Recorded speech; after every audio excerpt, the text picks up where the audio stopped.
কোরআনে 20টারও বেশি ভুল দেখতে পাচ্ছি, সেটা আরবি ব্যাকরণে। এখন তার কয়েকটা আমি আপনাকে বলছি। ইন্নাল্লাযীনা আমানু ওয়াল্লাযীনা হাদু ওয়াস-সাবিউন, এটা আছে সূরা বাকারায় আর সূরা হাজে।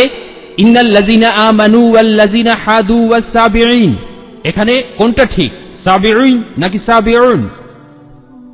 1 নম্বর। 2 নম্বর হলো কোরআনে আছে, হ্যাঁ, কিন্তু এছাড়াও আরো আছে। সূরা তাহার 63 নম্বর আয়াতে ইন্না হাজানি লিসাহিরান, ভুল, ইন্না হাজাইনি লিসাহিরান, এটার কি ব্যাখ্যা দেবেন? এছাড়াও আমি আরো অনেক ভুলের কথা জানি। এক্সকিউজ মি, আমরা শুধু প্রথম প্রশ্নটা গ্রহণ করব, সময়ের অভাবে দ্বিতীয় প্রশ্নটা গ্রহণ করতে ঠিক পারছি না। আছে, ঠিক আছে। ভাই, আপনি খুব সুন্দর একটা প্রশ্ন করেছেন। আমি আরেকটু সহযোগিতা করতে চাই যে হ্যাঁ, আপনি সবগুলো ব্যাকরণগত ভুলের কথাই বলেন, আর আপনার হাতের বইটা লিখেছেন আব্দুল ফাদি। আব্দুল ফাদি ঠিক, ইজ দ্য কোরআন ইনফেলেবল? আমিও দেখতে পাচ্ছি, হ্যাঁ আলহামদুলিল্লাহ, আমি ভালোই দেখতে পাই।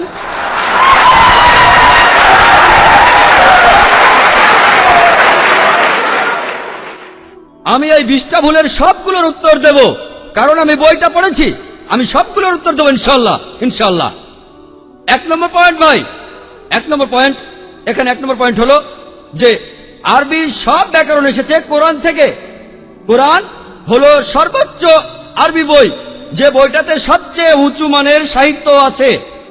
আরবি ভাষার সব ব্যাকরণ এসেছে কোরআন থেকেই। কোরআন হলো ব্যাকরণের মূল গ্রন্থ, আর কোরআন যেহেতু ব্যাকরণের মূল গ্রন্থ এবং সব ব্যাকরণে এসেছে কোরআন থেকে, কোরআনে কোনো ভুল থাকতে পারে না। 1 নম্বর পয়েন্ট। 2 নম্বর পয়েন্ট, 2 নম্বর পয়েন্ট, 2 নম্বর পয়েন্ট, ব্যাপারটা এরকম যে আপনি একটা রুলার নিলেন আর সেই রুলারের গায়ে দাগ কাটা আছে, তারপর বললেন যে মাপটা ভুল হয়েছে।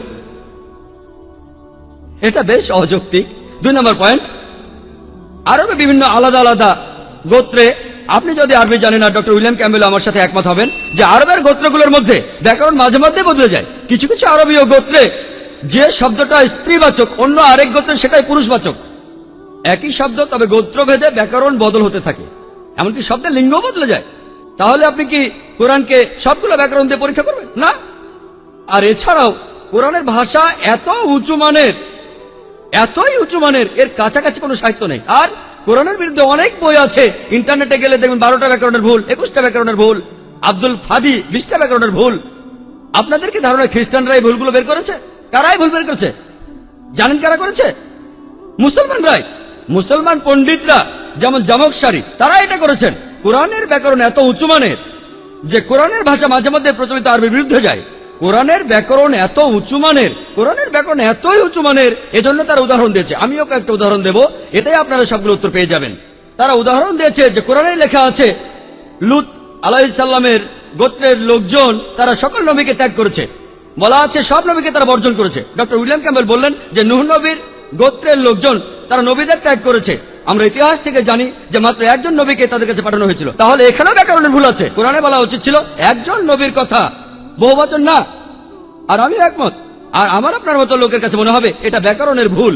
কিন্তু যদি আপনারা আরবদের লেখা বইগুলো পড়ে থাকেন, কোরআনের আসল সৌন্দর্য কি? সৌন্দর্যটা হলো কোরআনে কেন একজন নবীর কথা না বলে নবীদের কথা বলা হয়েছে। আপনারা জানেন কেন? কারণ আমরা জানি যে সব নবীদের হেদায়েতের বাণী মূলত একটাই, যে ঈশ্বর একজনই, তাওহীদের বাণী, আল্লাহ সুবহানাহু ওয়া তাআলার বাণী। লূত আলাইহিস সালামের লোকজন এবং নূহ আলাইহিস সালামের লোকজন তাদের নবীকে ত্যাগ করেছিল, আর পরোক্ষভাবে নিজেদের নবীকে ত্যাগ করে তারা সব নবীদেরই ত্যাগ করেছিল।